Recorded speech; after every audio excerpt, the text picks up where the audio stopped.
All right, so here I come in a group of economists. I'm a psychologist. We heard a lot about psychology before. I'm a developmental psychologist, and I've spent quite some decades studying cognitive aging and personality aging across the lifespan. And so I find it very exciting, actually, to be speaking after you and maybe discovering some complementary views and perspectives, and I hope to engage in more discussion afterwards. So let me start out very basic. Cognitive aging research over the last decades, and this is going back to the Seattle longitudinal study that started in the 1950s, has discovered two major components that we can organize the various tasks in that have been used to measure cognitive ability. The one component, we have come to use the pragmatics of the mind, and they are linked to the bodies of knowledge and experience that we accumulate as we move through life, obtained in our professional work or obtained in our private life. And you see that the trajectory is a flat line. So across the adult lifespan, we don't have to worry about the bodies of knowledge, the experience that we are accumulating. Some people may wonder why it doesn't go up, and I'm happy to talk about that in the discussion. The second component, however, the mechanics of the mind, which have much to do with the biology of our brain, the number of neurons, the connectivity in our brain, the metabolism that allows us to process information in our brain, and which is on a behavioral level measured by very simple tasks like reaction time tasks. So one tries to get very down to basic components to get closer basically to the biology of the brain. And there we can see very different picture. So it is indeed true, like Paul Baltes always liked to say, that biology is not a friend of human aging at all. Now, the question, however, is, first of all, you see these yellow dots. These are, it's us, it's individuals. And you see that obviously we've made it to the Stanford campus, and so it's highly likely we are at the top of these distributions. And you can see that even in the mechanics curve, there are people at the top are doing still quite well, even higher up. So that's the first observation. The second observation is that even though we have this strength and this weakness, there is, should I speak in this as well? It's getting irritated, okay. So we have this compensatory relationship between the basic biology of the brain, which we use as we work our way into the society and into our roles to actually bring in all the knowledge. And for that, we need the basic mechanics. We need our perceptual apparatus, and we need the basic functioning of the brain. The more knowledge we accumulate in specific areas, in specific domains, but also about life in general, the more independent we become of this basic operative of our brain, fortunately. That is very wonderful how evolution has created that. Now, I'd like to give you, in my mind, two impressive examples for that that are citation classics in psychology. So the first work comes from expertise, research on expertise, and there it was found that a novice in a certain area, in this case it was chess, has a certain knowledge structure. And chess was chosen because there are objective indicators and rankings that lend themselves very nicely to measure expertise objectively. So you see here a novice encodes each piece on the chessboard individually. Now, when you look at what's happened in an expert's knowledge structure, it's very different. One piece of information is, for instance, 7 to 8 pieces at a certain location on the chessboard, or sometimes even it's a complete constellation on the chessboard. Why? Because the expert has studied different plays and knows what different constellations mean in the next step. So it's very clear that even though the speed of information processing of the expert, who most likely is older than the novice, has been going down, this expert has become independent of it because he has many more pieces of information processed at once, whereas the novice needs 7, 8, 9 steps to do the same kind of processing. Second example, and that now moves us into the realm of work. This is classical work by Tim Salthouse done in the 1980s. So he studied typing, expert typists. And it's again a nice profession because you can measure level of expertise very nicely by amount of time and amount of errors created. And you see at the bottom, across chronological age, what they kept equal was the level of expertise. So they were as good and fast, even though they differed almost by 50 years, from age 20 to age 70.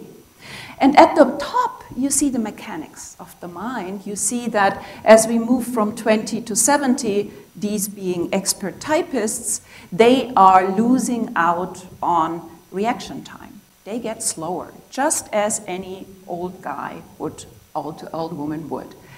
So how does that square? How does that get together? And he had, Tom had a very ingenious experimental idea. He did the following, as you can see on the right-hand side.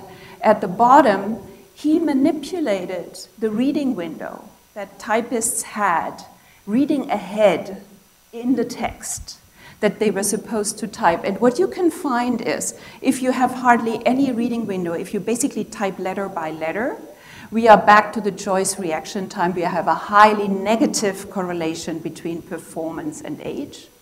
And the wider the window becomes, the further ahead the typist can read, the more advantage the experienced, by age experienced typists had. So the major strategy they had to compensate for their reduction in single step reaction time was to read ahead and thereby compensate for the reduced typing time. So these are two examples on the behavioral level, how the pragmatics, the knowledge, experience, strategy can compensate for a reduced basic mechanics of our brain. Now, let's focus in a second step. So one can say that in a normal range of everyday tasks, be it at work, be it in everyday life, the decline in the mechanics should not worry us. Up to a very high age, around 80, I will show you later, where we drop below functional levels, and then it needs to worry us because then basically it falls apart. But before that, we are pretty good in compensating, and that's why our societies are governed, looking around, are governed by people 50 up, 60 up, sometimes when you look at Board of Governors, even 70 and higher. So you would wonder, why is that? Well, one thing is these are the guys at the top. That's the one thing, but the other thing is there is major compensation in terms of knowledge and strategy going on. Now, nevertheless, the question is, on the right-hand side, how is it with this declining curve? Is this a natural law? Does this have to be that way? Or can we manipulate it? How is this created? How does it come about? Is it really true that this is an unfolding of our genetic information and we are just doomed by it? How does it come about? That's the question that I want to pursue in the next part of my talk. So I'd like to introduce you, before I go into empirical evidence, to a very major concept in lifespan psychology, and that is the plasticity of human development and aging. And what that notion says is that actually human aging, as we observe it currently in the year 2015, is just a snapshot in time. Aging, and also cognitive aging, has been different in the past, and it will be different in the future. It is, so to speak, a moving target. Now, why is that? How is that possible? It's possible because no human development is not determined. We are not just the slaves of our genome.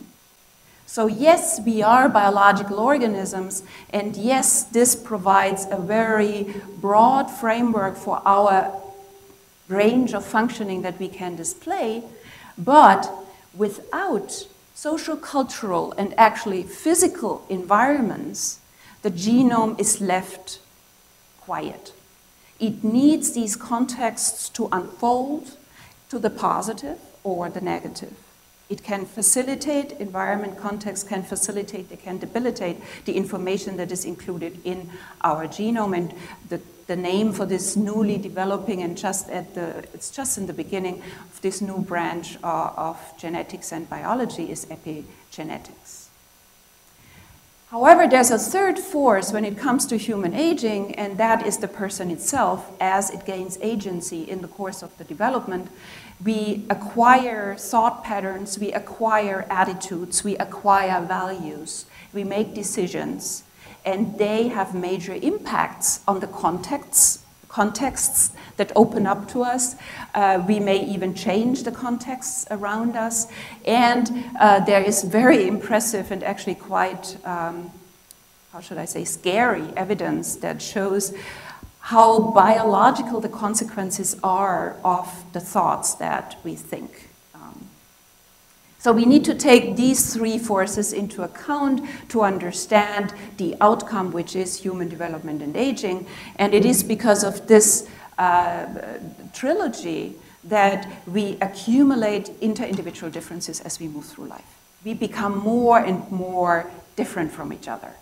So in a sort of like, if you want to do an extreme statement, you can say after age 30 or 40, forget about chronological age. It has very little informational value.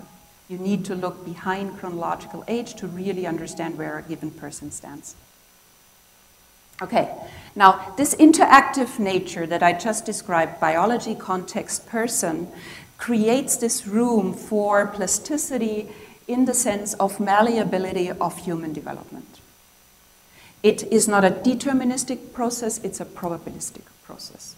And so very simplistically, you can imagine it like this. You just take any domain of functioning. Let's think about the mechanics. It's a similar shaped curve. We have, at any given historical point in time, an average trajectory in a given population. And around that trajectory, we see range of possibilities of these trajectories, where they can fall. They can fall to the top. Then we would call it positive plasticity. They can fall below. We would call it negative plasticity. And this is obviously often studied when we look at pathology. So the resources that a given person has available and can recruit, be it from the biological makeup, be it from its psychology or the socio-cultural contexts, SES, educational system, work environments, and so forth, they allow us to understand where people at given points in their own trajectory may land. It's also clear that on this level of plasticity creation, we again have major inter-individual differences, and that's why given interventions, given settings, given contexts, do not have the same effects across different people. And this is, from a lifespan psychology perspective, really the true notion in my mind of personalization, which moves beyond the genes. We need to take into account the interacting effects with the genes across time to really understand what a given person would need in order to be optimized in its trajectory.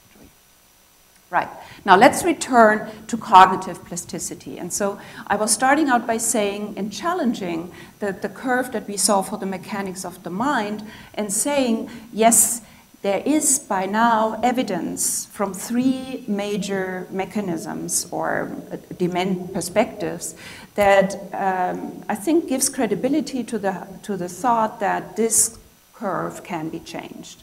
So let's take a look at the first one. And that is that it is reasonable to claim that the cognitive decline that has been observed in previous cohorts is starting later. The turning of the curve is later, and it is approximately 10 years different. Why do I say this?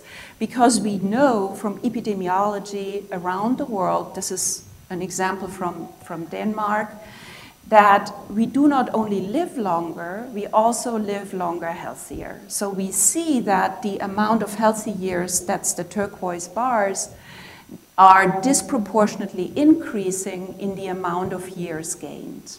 So in 87, a 75-year-old man in Denmark had half of the 8.5 point years in active years, independent years, and half were dependent years. And then in the 2000s, it was 9.5 years that a 75-year-old still had to live, and it was 2/3 to 1/3. So there is an increase in the healthy years of the gained years in average life expectancy. And that brought demographers looking at multiple data sets around the world to come up with the following estimate. This is Jim Bopel in Nature, to say roughly at the given historical point in time, it's a 10-year difference from generation to generation. So what was chronological age 80 has a health age nowadays equivalent to that of a 70-year-old in the previous generation. And based on these findings, it's fair, that's why I'm saying we can move the curve to the right in terms of the turning point. My second mechanism that I want to draw your attention to is that we have observed, since we were able to measure cognitive functioning, intelligence, from generation to generation, we got better on a population level. This has been called the Flynn Effect. Now, I brought you data from really the first and greatest longitudinal study, which is cohort sequential, the Seattle longitudinal study. This study allows to tease apart chronological age effects, historical effects, cohort effects, birth cohort effects, and period effects. And so what we see here is that data were plotted to estimate the performance levels, in this case of a 23-year-old, at different historical times in the sense of being a member of a different birth cohort. You see here the oldest ones were born in 1890, and the youngest one participating in the Seattle longitudinal study were born in 1940. So it's 50 years of historical change, and in the course of these 50 years we see a 1.5 standard deviation increase. In these cases, it's 3 tasks that are belonging to the mechanics and 1 task vocabulary belonging to the pragmatics. So this has been called the Flynn Effect. Obviously, we cannot do randomized trials, but there has been speculation and country comparisons that allow us to assume that major differences promoted by expansions of the educational system, improvement in the quality of the educational system, and second, much improved and more protein-rich diets early on in the life in the first 3 years, which is crucial for the brain development. So the same chronological age implies a different cognitive age at different historical times.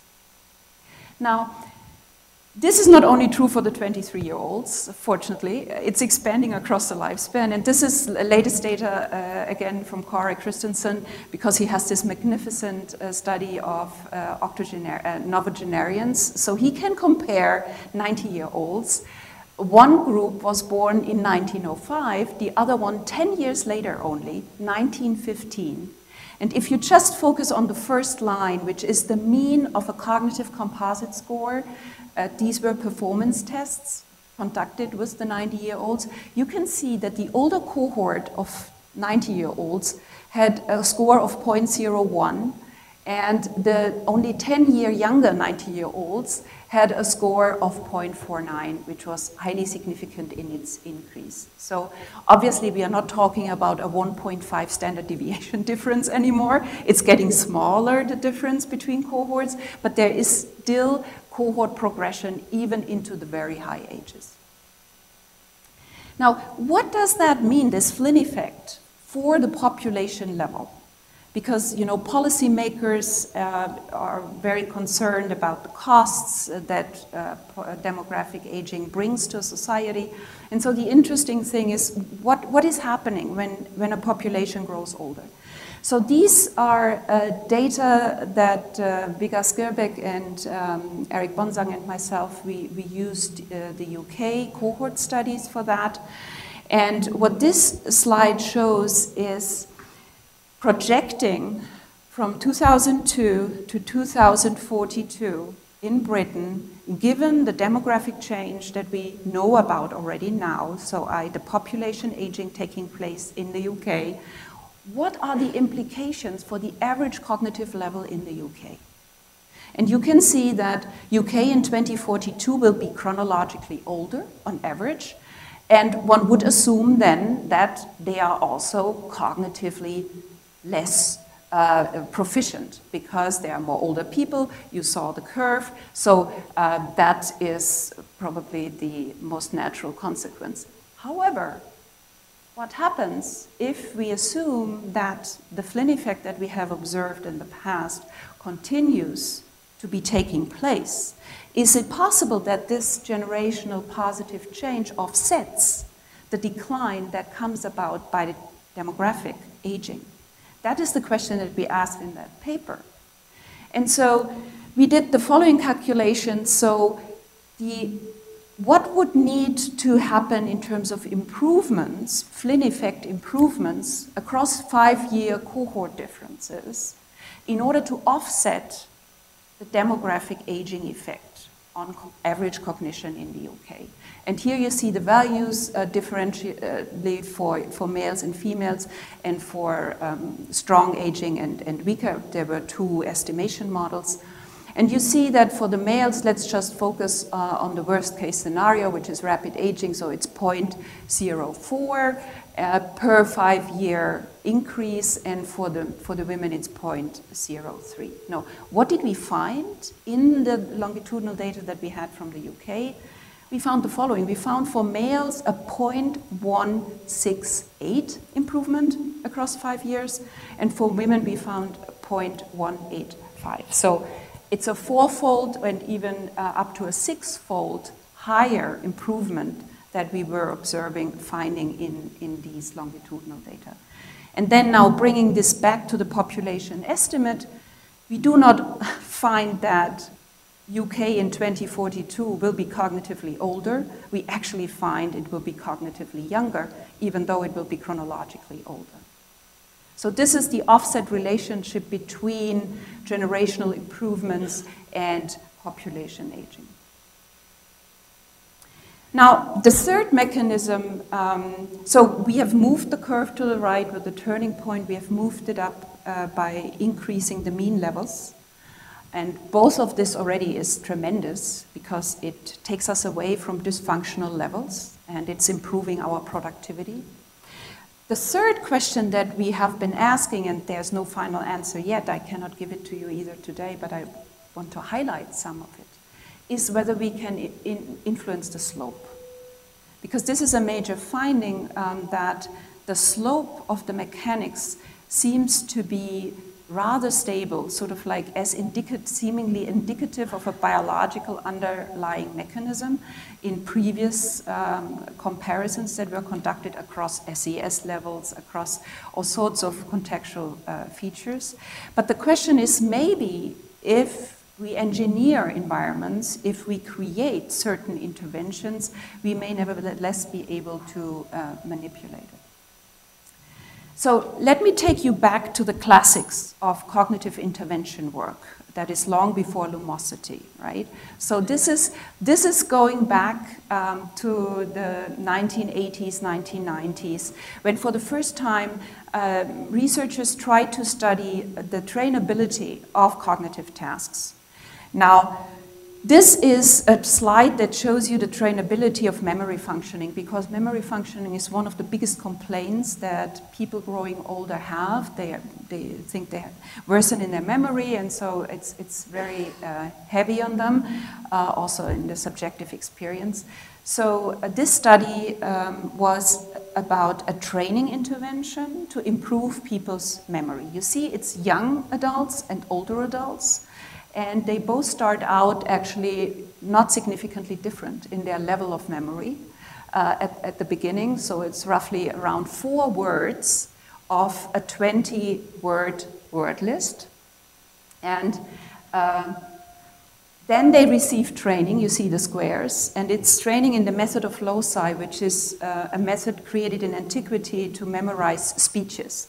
And to just quickly tell you, it's basically about connecting the word that you want to remember with an image that you create in your head to make it more memorable. So it's basically an imagery strategy. And then they train, they train, they train. You see very intensely 36 training sessions, and you see two things. All of them may have improvements. The young improve more than the old, so the plasticity changes across the lifespan. But even the 60 to 75-year-olds, they show an increase of 12 words across that training session, which is quite something if you take that into everyday functioning. So yes, there is this plasticity, this improvement. But what does it actually do? And you can see here in the title, I used this notion of compensation again, because what the people in the study did, they learned a strategy. And when they applied the strategy, they were able to make up for the biologically based declines in the memory system, changes in the hippocampus, changes in the prefrontal areas. Now, when we look into the brains that underwent such training, which wasn't able to be done in the 1980s and 90s, but Lars Nyberg did it in the 2000s, they did the very same study, but then afterwards they compared the older adults that profited from the training with the young adults. And what you can see here, in a just very simplified explanation, you see that in the young that underwent the training and improved their performance, their memory performance, we see significant differences in the activation in the brain in two areas.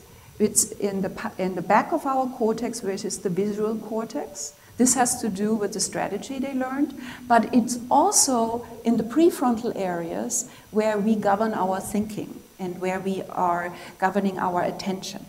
And whereas the older people that profited, we only see a difference in the visual cortex. So in the areas that undergo the most dramatic biological decline, as we know, prefrontal areas, we don't see a change through this kind of training intervention. But on a behavioral level, you have the positive effect if you remember to apply the strategy. And similar things can be said about lumosity. What you do there, you train tasks and you repeat, you get better in these tasks. And obviously it's changing your brain, but it has no generalizable effects for tasks outside the ones that you trained. So for instance, increasing in general the speed of information processing for new information. However, there is one strand of research that lends itself to, I would say, promising evidence. The effect sizes aren't huge, but in my mind this has to do with the personalization that I talked about. But we find that physical activity interventions actually lend themselves to these generalizable effects with regard to the mechanics of the mind. We have done a longitudinal study ourselves across 12 months with people above age 60, and we randomly assigned them to 3 groups. One of the groups was an aerobic intervention. It was Nordic walking in this case. The other group was gymnastics, a coordination training without a memory component. And the third was relaxation. And all 3 groups were conducted as a social event. So it was always in groups and not individual training. And we measured the increase and improvement in their level of fitness. This is a spiroergometry, where we can measure how the fitness level of the people participating in training improved as a potential mediator of our effects. And what we find after the first 6 months is that the Nordic walking group, it's the green bar, already showed significant improvements in the speed of information processing for new kinds of information. We don't find significant improvements for the coordination yet. That happened, however, after 12 months, and nothing for the relaxation group.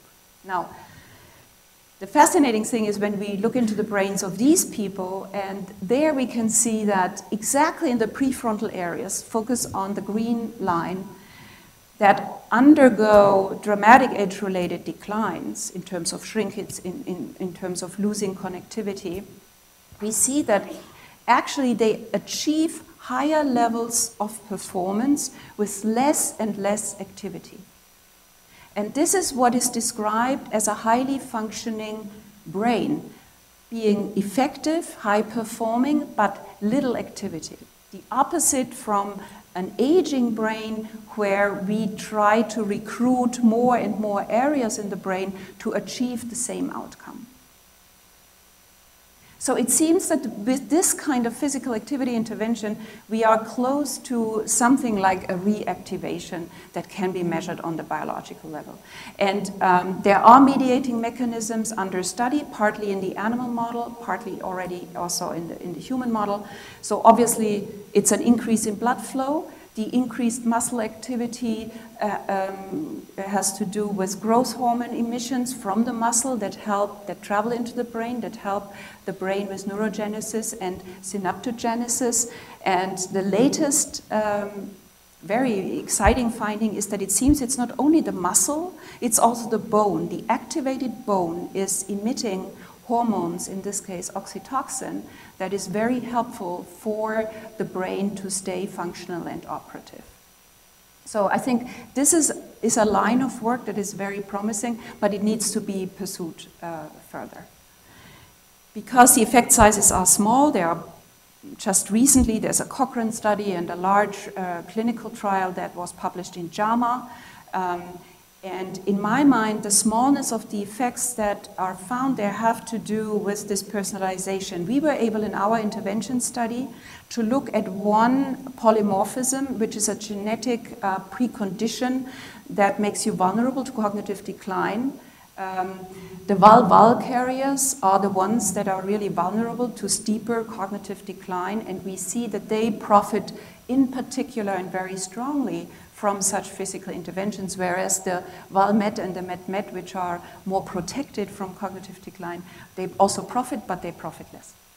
So I think it's for us, we need to find out much, much more about the contextual and dynamic complexities. So I think we can have this conception that this curve can be moved around, it can be moved up, it can be moved to the right, and possibly we can even influence the slope. But how do we do that? I don't think it's reasonable to think all of us undergo a certain training regime all the time. I mean, physical exercise, yes, but that alone wouldn't do it. So I think the critical question is, how can we bring these types of laboratory findings into the real world? And that's what I want to show you before I close. We did a recent study where we were able to be allowed into a production company, a car manufacturing company, and we were able to study whether certain types of work lives slow or actually accelerate cognitive aging. What did we do? We created, in a quasi-experimental approach, two groups of assembly line workers. They only differed, they were like statistical twins. We perfectly matched them. That's why we came up with a very small number, because we were very scrutinous in matching the two types. The one type was a group of workers who, over 16 years, had 0 or 1 work task changes. And the other group had 3 or more work task changes. The median was 5. We controlled for their baseline cognition, their openness, and their leisure time activities. That is how we matched them. They stayed in the same production hall. They were full-time employed. They did not move up the ranks. They just had lateral moves within the production hall, so they had what seems to be small changes in their work tasks, or they didn't have it.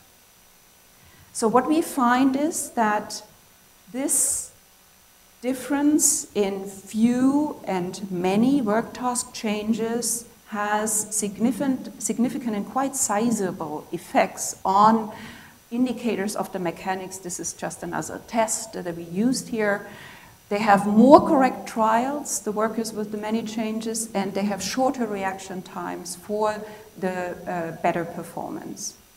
And when we look into their brains. This time it's not functional analysis, but structural analysis. We see that in areas, basically at the bottom of our cortex, these are areas that are linked with attention and learning. They are very crucial for it, that the workers with the more changes show more pronounced structures in these areas. And it goes without saying that these are areas that undergo stronger age-related declines. So what I would argue, based on the laboratory findings and based on our one study out there in the field, is actually it's not about use it or lose it. We need to be more precise. It's not only repeating ourselves and just keeping ourselves busy with the same things again and again. It is about challenging ourselves. So we need, and there is ample evidence from the animal model, we need these discrepancies for our cognitive system, and each and every person at the adequate cognitive level in order to stay trained, basically, in order to stay engaged and to always have a challenge for the brain. And possibly these type of chaotic new work biographies in these longer work lives may, first of all, keep us cognitively engaged, but second of all, we had the policy question before, would avoid one thing, that we actually work longer in the same job. Because that can, in my mind, not be the model. It's not what we are built for. We are a very curious species, and our brain is looking for food and is looking for new stuff if opportunities are there. And so I think task changes, but also lateral career changes, work-life balance, episodes in between. We have longer lives available, why not use them? So all of this, I think, would be a very good implementation of the cognitive aging evidence that we have. So obviously, this is the nightmare of HR managers. Obviously, it goes without saying. You don't want to be dealing with such chaotic work biographies. It's so nice to have someone and the person does the job for 40 years. We need to develop and get much, much better in lifelong learning, institutionalization, financing models, and strategies to bring them to the individuals. And I think the crucial thing here is people who are in low complex jobs are not lost. They are not lost in their cognitive aging. And that is what this research shows. We can find conditions, work conditions, that allow people at their lower levels of cognitive ability and job complexity also to stay engaged and keep up their cognitive function. So the summary. Overall, I said, even though we have these declines in the mechanics, they don't show unless there is heavy time pressure on us or heavy multitasking. These are the two conditions that actually make us, as we get older, break down in our cognitive capacity. But in a normal range of situations, it wouldn't show. Plus, there is the plasticity of cognitive mechanics, which I showed you with these three mechanisms. The generalizing effects of plasticity, so cognitive plasticity that has generalizing effects across the brain, across many different tasks, are very difficult to ascertain. And I think the first and best candidate we currently have at hand is physical activity, aerobic activity. We may, as we go along, find other constellations that do a similar trick, and currently there are larger scale studies underway that combine, for instance, aerobic activity with certain stimulating cognitive tasks, and then see whether sort of like the outcome is even increased, additive, or even exponential. But this is all underway as we are speaking. The underlying mechanisms are obviously less clear. One broad category is compensation, and I gave you my definition. There are many definitions out there. I think we have compensatory mechanisms through knowledge, strategy. There is studies I couldn't show you today that motivation can put extra energy in our cognitive system and produce performance increases. So that's another type of strategy. But then there's now more and more evidence that also makes us hopeful that there can be physiological reactivation. And I would argue that we need also, in order to be able, across the disciplines, to get better at the causal direction and the causal mechanisms, we need more systemic, longitudinal, ideally country comparative data sets. And what do I mean by that? I mean by that this kind of very complex thing, which I think, however, there's no way around it if we want to make progress in understanding human aging and actually optimizing it. We need at each of these three levels the same density of data. And unfortunately, such data sets don't exist yet. They are in the making. More and more of the large-scale longitudinal studies like HRS, but also around the world, are now including bioparameters. But it's still the case that most of the longitudinal studies have started coming out of one discipline, and that's still showing in the protocol, in the data assessment protocol. And so I think we need to work towards more interdisciplinarily informed data protocols that give the same chance of capturing variance of all three levels. And obviously, context is the hardest one to manipulate, so without systematic country comparisons and ideally country comparisons between the developed and the developing world, we will be also losing out on that variance up there. So let me just jump back. I think the measurement of cognitive aging in vivo, as I like to call it, there are first steps. We have contributed one, other people are trying it. It is tough work. It's very hard to get into the real work environments and do behavioral measures longitudinally, very hard. But I think it's worth the challenge, and I think it needs the right funding because it is very work and labor intensive to get it going. But I think if we do not take the chance to have quasi-experimental intervention work and measurements in the workplace, we are missing out on the mechanisms.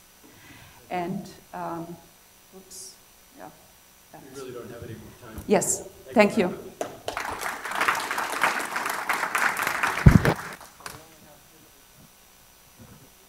Yes.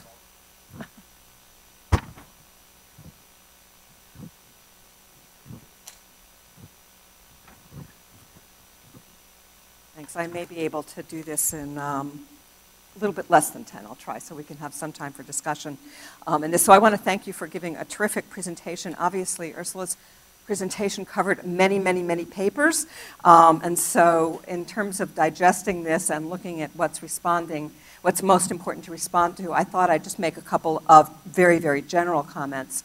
When you look at this as well as the first paper, and I think Mike's comments, one of the very optimistic things that come out of this is, I've said before, yes, Virginia, there is adult development, and there is adult plasticity. And one of the things that we've often thought about, if you don't know a lot about plasticity, is you think about ducks, being imprinted very early, and that all plasticity happens in childhood. Well, all plasticity does not happen in childhood. In fact, probably the most exciting work, I think, in cognition and neuroplasticity is that this happens throughout life, lots and lots of opportunities. While there are declines in aging, there is plasticity among people who've had strokes in a way that you would never, ever believe, actually, in terms of what we've learned, and that we need to understand the drivers of this plasticity. So I have a bunch of just almost unrelated comments. One of them relates to, is improvement inevitable?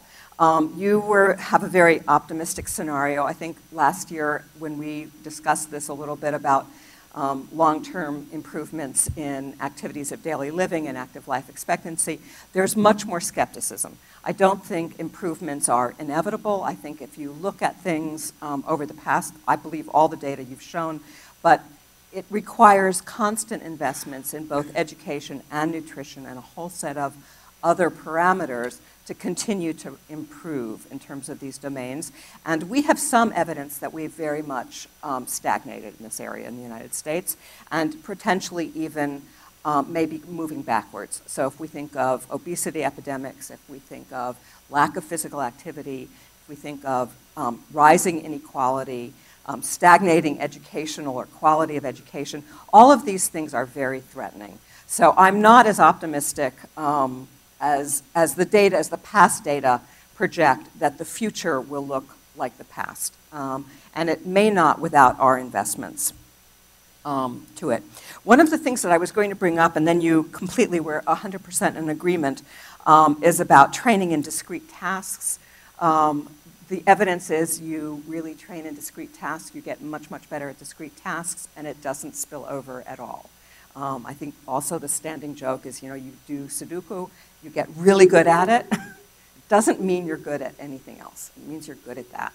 So that when we think about task performance and how we're thinking about this in long-term cognitive goals, I think task performance is not the promising thing that you may sort of innately think it is, even though people can train and get better at it. And I think we're 100% in agreement. Your statements were right, exactly what I would say. So the big issue that I have is what determines cognitive performance, or this resilience, or the reserve that we're thinking about. Because that, of course, is the key to us thinking about interventions. Physical activity is absolutely core. As a matter of fact, early on, probably even in the 1980s, in the first studies that we did on cognition, we had this very good measure of physical activity, and I said, oh, well, this will never relate. And you couldn't make it go away if you tried. So almost every study shows that physical activity improves or is associated with higher levels of cognitive functioning. I think there's something very fundamental about it. One of the reasons that it may be so important, and why I think it's important to think about the social parallels, is because physical activity works through multiple pathways. It doesn't have one pathway. Physical activity works for cardiovascular disease, for any number of respiratory function, because it works through about 100 mechanisms, right? It promotes muscle strength, it promotes cardiovascular, it promotes a million things. And so when you have something that's generalized like that, that's a huge shock, it's actually very interesting to see that it's related to almost everything. Every good health outcome that you could think about is honestly related to physical activity. And I am not a physical activity nut. So I've really tried to make it go away, and I can never make it go away. So I'm on board for that. The things that I thought were interesting, actually your experiment and many of the animal experiments have looked at, is that physical activity is often joined by social activity. And your experiment, that you showed at least, is also a social experiment. People walk together, it's controlled, but a lot of the animal experiment in the same area often conflates physical and social activity. Not always, because I mean, as I said, I do believe in physical activity, but often it's associated with social activity. And animal experiments, the last time I actually really looked at this, often showed that you'd get a little bump from physical activity in terms of cognition. You'd get a bigger bump from the social, and you put them together and you get an enormous bump in terms of performance. So I want to turn to the other two things that I think are really important. We've talked about work, that's one of them, but the other one is social engagement. So there are a host of studies, probably 30 or 40 studies in any number of countries, showing that social engagement is associated with a slower rate of decline or slower decline, because not all these studies are longitudinal when you're looking at them. And for me, this is very promising. It's beyond volunteering. I think volunteering is kind of an interesting subset of that. But in the United States, basically well-off people volunteer. Working class people don't think about what they're doing as volunteering. They think about it as like life. They have to take care of their family. They have to go to sports things. They participate in religious activities. They volunteer as part of church. They don't count it as volunteering. So this concept of social engagement, I think, is very promising and has been shown in a number of studies to be related to cognition. I think in part because it works a little bit like physical activity works. It influences a number of mechanisms. It's not a unidimensional phenomena.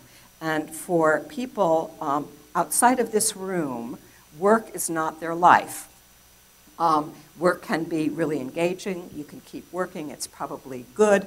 But most people on the earth get meaning from the social relationships they have and the ways they stay engaged in their communities and in their families.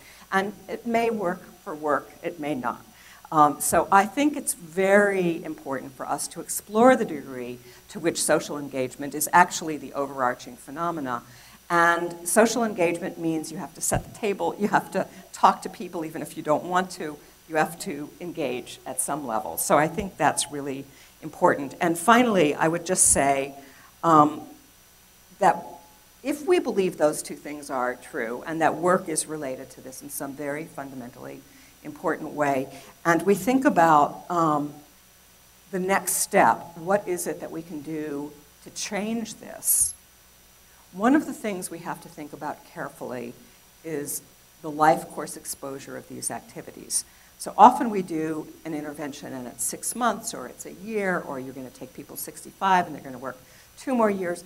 Well, almost everything we have to go on so far is based on observational studies in which we can't actually identify the time period that people have been socially engaged or working in really complex jobs or anything. We think we identify at one point, but it could stand for 20 years of that exposure, it could stand for 30 years, it could stand for 2 years.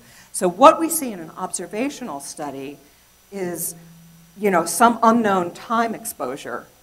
And when we think that we can do the next thing, which is to leap into an intervention, we really have to be, worried about what the time exposure is. What is the cumulative exposure that's going to give the kind of bump that we need? And we know almost nothing about that. And in fact, I think we're often quite naive about it because it takes longitudinal exposure time as well as longitudinal outcome time to really know that. And we don't often have that. And we make a lot of assumptions about it.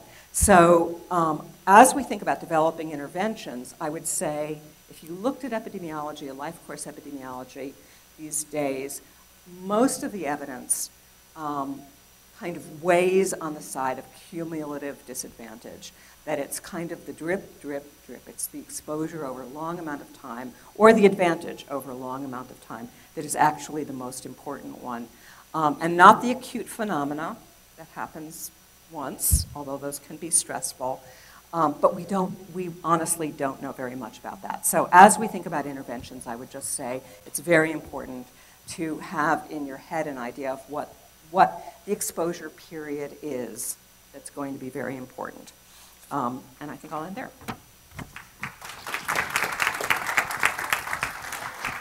We can maybe have 1 or 2 questions for Ursula if there are.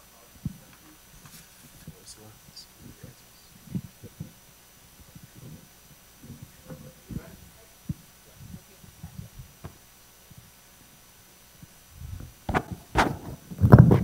This is Steve Vernon. Just a speculative question. At the beginning of your presentation, you talked about the importance of attitudes and behaviors, and then we also know about the placebo effect. And so would there be any credibility of, I'm doing the physical activity, I know it's going to make my cognitive performance better, therefore it's like a placebo effect going on?